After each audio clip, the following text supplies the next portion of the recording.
Hi, welcome to another installment of Tea with Lisa. This is our February edition, and this month we're going to be focusing on domestic violence. I've got two guests here today. They're going to talk to us about domestic violence and then about the mental health side of domestic violence and the effects it has. So I've got here Amy from Safe Homes and Hannah, who is a therapist, counselor. What do you prefer to be called?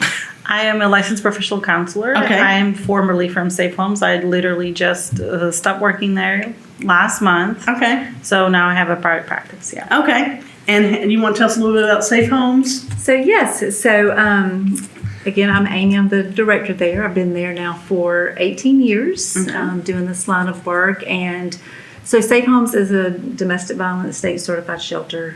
We've been in existence now for 40 years, and we provide programs and services for men, women, and children who are victims of domestic violence. Okay. All right. And how long have you been practicing? I've been counseling? practicing for 10 years. I was at Safe Homes 7 of those years. So I was the counseling program supervisor. So I was doing direct services with survivors of domestic violence and their children, but I was also just designing new programs that we were offering and supervising staff. Great. Well, Amy, I'll start with you. Did you want to give us some statistics about domestic violence and specifically maybe some stats about persons with disabilities and domestic violence? So yes. So of course, over the years, we've seen where domestic violence continues to increase. The national stats is 1 in 4 women will experience domestic violence and 1 in 7 men.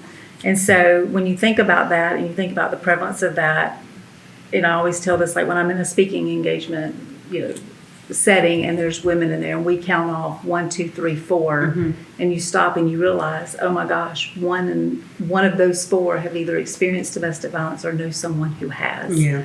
And so, of course, even with the news and the community news that we've seen of here late with all the, different murder, suicides and things that are going on. And so for Safe Homes, last year we serviced over 2,000 men, women, and children who were victims or survivors. And we sheltered 200 of those. Okay. So, we have a wonderful shelter program, but we also have an outreach program as well. Okay, and what I want to ask you real quick is, with your, how many safe homes do you have, like in the area? I mean, are they spread out? Are they all located just in Augusta? Or? So Safe Homes actually got its name because when during its inception, there was ladies in the community who would actually take victims into their homes. Oh, okay. And they would stay for about 2 weeks, before they would leave. So I think that's how the name derived. Yeah. But now, Safe Homes of Augusta, it's its own entity. There's only one of us. Yeah. We service 10 counties. However, in the state of Georgia, there are 48 certified state shelters that we partner with, collaborate with, of course, relocate to, because we know they all function in the same capacity that we do. And all your safe homes that you have that people are sheltered in, are they accessible? Pretty much for like persons with disabilities, Absolutely. Okay. So we've been in our new facility for about 8 years now, and so it's definitely ADA compliant. Okay. We have all the necessities for handicap. Even our signage on the outside of our offices and the bedrooms are in Braille. Okay. And so we really tried to take disability in account when we were building this building. Okay. Well, many people tend to associate domestic violence solely with physical abuse. So, can you kind of tell us what other forms of abuse could be qualified as domestic violence, or what is the different types of abuse that people might suffer? So yes, most people do correlate domestic violence with just physical. However, there's isolation, there's sexual abuse, financial abuse. Now, to join in there, there's digital abuse. Of course, the verbal and emotional abuse, which Hannah can definitely, talk a little more expertise with that. Am I leaving any of them out? Well, there's just a lot of different kind of coercive behaviors that abusers tend to use to kind of be able to maintain control over their victim. And so some of those behaviors or abuses that Amy named kind of go under that umbrella. But there's also like just intimidation, kind of bullying behaviors. There's also like using children as an avenue to control the partner. And it also is dependent on the population that you're talking about. Yeah. So like specifically for people with disabilities, Yeah. they have additional vulnerabilities that can be exploited by someone. Yeah. So, withholding care, withholding medicine, that type of stuff could be also under that umbrella. Yeah, because we've seen examples of persons that maybe were in a wheelchair or a power chair or something, and the caregiver leaves them for the day, but takes their key to their power chair or unplugs their scooter from where they have no way to have any kind of access to the outside. Or we've even seen people that move a ramp away from the front door so they cannot exit the house while they're gone. So, I know a lot of people, like I said, they usually just associate physical with the abuse stuff, but there's, mental and psychological, emotional abuse and all that, like you mentioned. So, which kind of leads to my next question for you. How have you observed domestic violence's effect on a person emotionally and mentally? So usually when people come to use our counseling services, they are having some type of response to trauma. So sometimes it's like fully blown PTSD. Sometimes they may be having some of those acute symptoms, like they're having nightmares or flashbacks, really high anxiety, maybe, and they're also experiencing a lot of comorbid mental health issues that kind of go hand in hand with trauma. Like I said, anxiety is one of them, but also depression. A lot of the people that we see have a history of trauma. So usually when they come to us, that's not their first abusive relationship. A lot of them also have a history of childhood trauma. So some of those things just compound. So, then you can see, I think the longer the history of trauma, the more barriers that they face in order to access helpful resources, the more pronounced, the more severe the issues that they're dealing with. So it could be a multitude of things, including like dissociative disorders, things like disordered eating, suicidality, hoarding, like a lot of the things. So they kind of manifest into a lot of other things in different too. ways. Yeah. Oh, okay.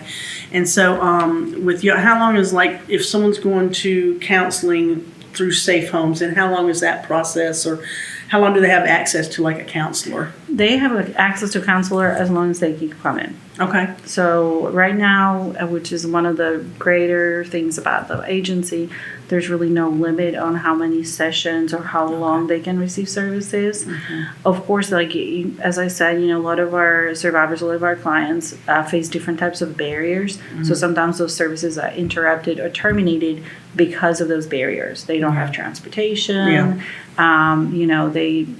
They have to work 2 or 3 jobs, or they don't have childcare. So we try to accommodate as best as we can, or find community resources for them to keep coming. Yeah, and I think a lot of persons after maybe they didn't have a disability before the domestic violence, but now after the domestic violence, now they're experiencing a disability. So that's a whole nother trauma to deal with, a whole nother emotional aspect to deal with. So just the physical injuries alone can lead to disabilities. Yeah, we had a consumer at one time, and I think she worked for us a long time ago. She was a survivor of domestic violence. She didn't get her disability until after her husband had shot her multiple times. Then she became paralyzed and had all kinds of health issues after that. But she was had a perfectly normal existence going on. Then after that, now all of a sudden she's also now disabled, plus having to learn how to relive her life as a person that is paralyzed and having to deal with all the trauma too that she had. One thing that we don't talk about often enough about is the trauma, especially chronic, prolonged, long-standing trauma, not just domestic violence, has such a wear and tear on the body that people end up with lots of chronic health issues. Yeah. And those can be disabling as well. So that's another thing that can play into it. Well, Amy, what steps can a person take who finds himself in a domestic violence situation? I know we all hear that cliche, why didn't they just leave? Why didn't they, just leave? But it takes usually it's several attempts before they actually get out. Is that correct? Yes, and so the national stat is 1 in 7. So Okay. it usually takes about 7 times for a victim to be able to go and leave that partner and come back about 7 times before they Okay. can break that cycle. And so we always want everyone to know that Safe Homes is a resource. Yeah. We have a 24-hour crisis hotline that is usually the first contact that we have with a victim, and at that time we do an assessment with them, try to find out the lethality of of what's going on. So then we can definitely want to meet the client where they are and decide at that point if she needs shelter or if she needs our Yeah. outreach services. Yeah. But we're 24/7, and so Yeah. we're always available. So safety first, and the victim knows her own safety and when that safety is. And so we always just say, please call us, and at that time we can go over resources and look at what she may need. A lot of times when someone calls, maybe they just need a non-judgmental ear at that point. Maybe they're not ready to leave, but Yeah. at least they have some sort of safety plan in place, or some sort Yeah. of resources so that when they're ready, then they can leave. Can you kind of go into a little bit about what a safety plan is for people that may not know? Sure. Okay. Yeah, I'm gonna point her on that one. Safety plan. Safety plan. Okay, yeah, safety plan. So safety planning is just kind of helping the client come up with some reasonable, appropriate, applicable safety measures that they can start utilizing immediately or as they prepare to leave their abusive partner. Because when you are highly stressed, if you're experiencing chronic abuse at home, it may be really difficult for you to identify even just available measures that you can take at home to be as safe as possible. And for sure, it would be really hard to kind of identify measures that you could find outside of the home in the community. So we typically kind of talk about the situations that have developed prior to, speaking with the client that have raised the risk of harm for the client, whether it's like an incident of violence or just whatever is happening during their daily life that's causing the risk. And then we talk specifically about those situations and what they can use to be as safe as they can be during those situations. Now, separating and leaving would be one of those situations, right? And each situation will have its own demands and requirements, and also like possibilities of what can be used. So one of the important things about safety planning that it has to be specific. It has to be specific, it has to be collaborative, because it needs to be something that the client will actually be able to utilize.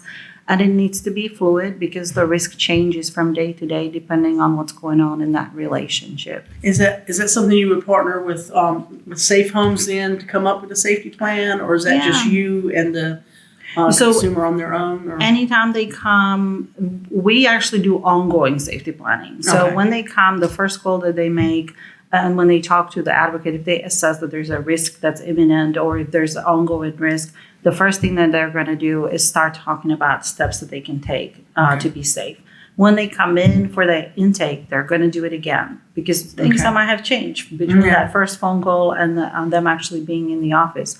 And when they work with our counselors, we're always monitoring risk because the situations can change really abruptly when, for instance, that person is about to be served with a protective order, or when the person's about to be served with divorce paperwork, or they have been in prison or in jail and now they're going to be released. So the risk changes all the time. And I imagine where kids are involved, it probably is even a little bit more complicated, a little bit more important when there's children involved. So. And I was just going to add to that. So when we're talking to them about safety planning too, just some more of the more generalized, plans that they could put into place is, collecting like all their important paperwork, such as their birth certificates, driver's license, medical, social security card, and either tuck those away where it's easy grab and go, or to give those to maybe someone that you truly trust that know that's going to keep those documents safe for you.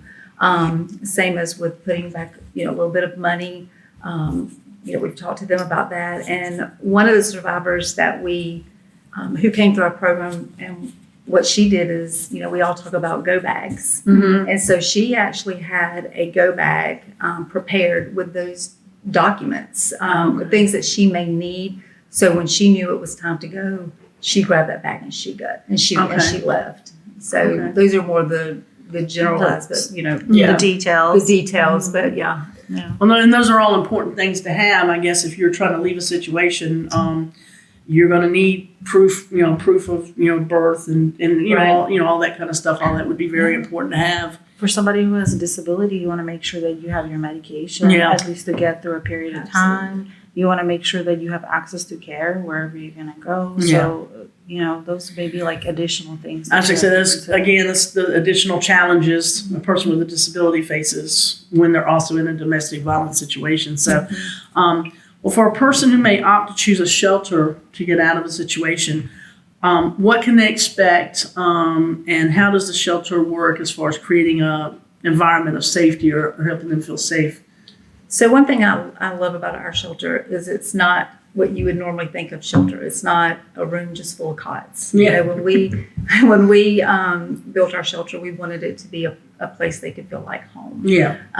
But we also knew that safety first. And so where we are now is everything's under access control. So people just can't walk in and walk out. There's a level of security there with that. We've looked at other safety measures as far as like even the type of windows that we have, making sure that they're bullet resistant, just another thing of safety. Tahana talks about, and she trained our staff so well, even on trauma informed, but just even for, if they're spooked easily, just going over some of the things that they may hear in our office. Just to give them another, you may hear this sound go off. But we want you to feel safe and want you to know that. That's so important. And she has trained our staff so well on that. But also, too, knowing that anytime that you're in our shelter, everything is confidential. They have the rights to come and go. We don't mandate that they have to stay there because we want them to find housing and a job and things like that. But we also make sure that we've taken every step we can for safety. Another big one, talking about digital a little bit, is turning off your location because to make sure that you're not tracked. So there's just we try to take those steps to make sure that they're safe. I think one of the most important thing is safety is created just by feeling comforted in the environment. And so one of the things that we've tried to work really hard on is that, while we have some communal areas and there's a place where they can dine together and a communal kitchen, that they also can have their privacy. So everyone has their own room, everyone has their own bathroom. And then we also, most of our survivors come with children. So we want to make sure that the kids have something to do while the moms are kind of trying to figure out how to move forward. So we have areas for the kids to play inside and outside. So we try to make it as kind of cozy and as possible, and comfortable as possible. Given the circumstances, with trying to be safety stuff too. So, well, so how many? So there's just one big shelter then, or are there because I know way back a long time ago there used to be individual houses where you housed everybody, but everybody's now in one central location. We do have a disclosed facility, and yes, so everyone is there. One facility. It's located in Richmond County, and we can house up to 24 at one time. And that could be women and children. And one thing that we don't talk about a lot is men. I was just fixing to say, what do you do if you get a male? So, yes, and so we do have male survivors who call us and who need maybe help with a temporary protection order, or they need our counseling services. But if they need shelter, we do have a space in our shelter that can house a man. However, depending on the situation, we can put them in a hotel, and we pay for those expenses. So they're there, but they can have access to all of our services. But we do. Because how many men would you say, on average, in a year, how many men do you maybe get through your program? I think it's still. I would say 3% or less of the total. They're not counting the children. Obviously, there are male children that come in.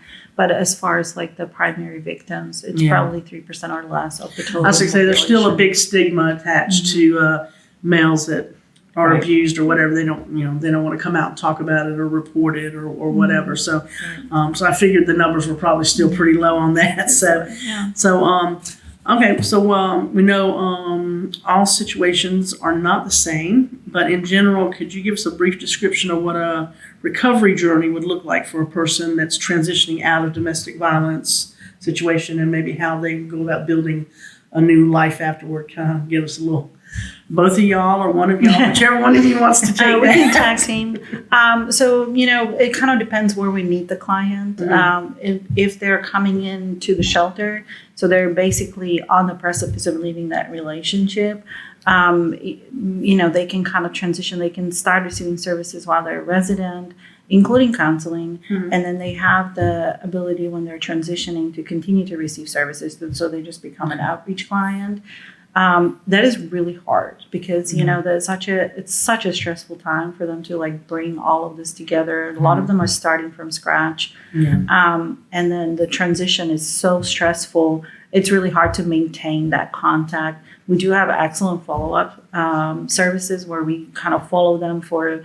We call them at 3 months, 6 months, then a year. And so we're always checking, like, maybe they weren't quite ready to, continue services then, but maybe they are now. Okay. But typically speaking, when we are trying to have a client come with us and through the counseling process and get to a place where they feel more healed, we're always talk about the fact that when we first meet them, they're often kind of without any resources. And I don't mean just like financial and material, but they really don't have a support network. And so one of the things that we always try to do is make sure that we start to be that support for them because it's really hard to do this alone. And so when they come and they start counseling, we try to get them involved as much as we can because we do individual counseling, but then we also have support group. Then we have other therapeutic groups, and we do monthly workshops for clients, so they can start to kind of get a sense of community, and they can start to feel that they're not alone in what's happening to them. Well, what I was going to, that makes me think about, she was talking about the support network. I know a lot of probably the ones that call you probably don't have any kind of support network because that's part of the abuse cycle, is about separating them from family or friends or whatever. So do you want to speak a little bit about the power wheel? Is that what it's still called? Yes, the wheel of power and control. The wheel of power and control. Yes, and so you're right. A lot of the survivors, that we meet with, they either there's been bridges that are burned, or the abuser used the tactic of isolation so that they don't have the support system that Han was speaking of. And so but I always tell, I get a lot of phone calls from moms and grandmas and sisters, and their loved one is in the situation and maybe they don't understand why they're staying. So I do a lot of debriefing with them as far as what to do, not to do, what to say, what not to say, because the last thing that you want is to say, well, what did you do? Or why don't you just leave? And you want to get a rapport with that victim at that time so that she has someone she can trust and someone she can speak with. And so, yes, you're right. Many times they don't have that support system. And so as I'm talking about, we want to be that support for them and walk through this journey with them. And we try to do that up to because it's a long journey. It is a long journey. And we definitely have clients that are with us for multiple years. That we have clients that, I said I just stopped working at Safe Homes, that I've seen most of the time that I was there. But we also have clients that, are able to terminate services and they kind of graduate out of counseling within a matter of months or a year or two. So it just kind of depends on, again, the barriers that they're facing in their life and the support that they're able to get. Okay.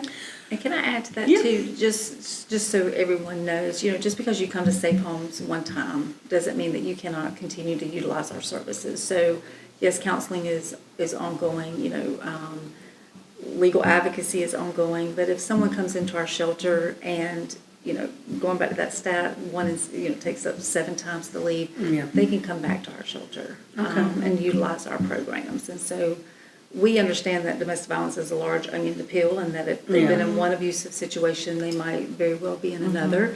And so that doesn't mean you cannot still utilize our services. Yeah, I think that's important to say, because we have a lot of clients that feel a sense of shame because maybe they've gone through the program and then now they're coming back. Yes. But there's no judgment of, we understand how complex it is.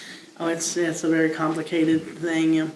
Well, what are some steps a friend or family member could take if they suspect someone that they care about is in a domestic violence situation? Yes, so, I always just say, again, to be that non-judgmental ear, learn what warning signs are, but always just let them know that Safe Homes is a resource. As a family friend, I don't ever say, make sure you tell them when it's time for them to go, where they need to get out, because as Hannah alluded, when they leave, that's the most dangerous time. Yeah. And they know when it's an appropriate time, a safe time for them to leave. But really just making sure that they're just there to listen. Don't be scared away. Don't be scared away. Just be that family and friend that is, I just can't stress enough to have that rapport with someone that they can trust. And whether you agree with why they stay or not, it's not for us to decide that. It's for that's their situation, so let them. But to continue to be there for them. And there's a lot of resources online now that they can, Yes. they can share the resources with that person, whether or not they use them. Well, I was just going to ask you, what are some local or national resources that you would like to share maybe with our viewers? Amy, you want to go for, or Hannah? whichever one Safe you- Homes is the Safe biggest Homes. one. 706-736-2499. That's our hotline. That's our hotline. And, we know that we can't handle every situation, that a survivor may have. But when they do call our crisis hotline, and if they need those resources, we have great community partners. We got United Way 211 that they can call. We've got Marion Barnes, so if they're homeless. So we have, an array of resources. Well, and that they could can always use. call us here at Walton Options if it's someone with a disability or whatever, and then Exactly. we can kind of help them, with Yes. getting in touch with y'all and kind of maybe work with them, because our consumers here work on goals, and so that might be one of their goals, is to try and get out of an unsafe situation, and then we can kind of partner with y'all, because we do the same thing, partner with a lot of community organizations. So, Absolutely. so I would like to thank my guests today, Amy from Safe Homes and Hannah from. Do you have a name of your counseling service? Linden Tree Counseling and Consulting. Okay, all right.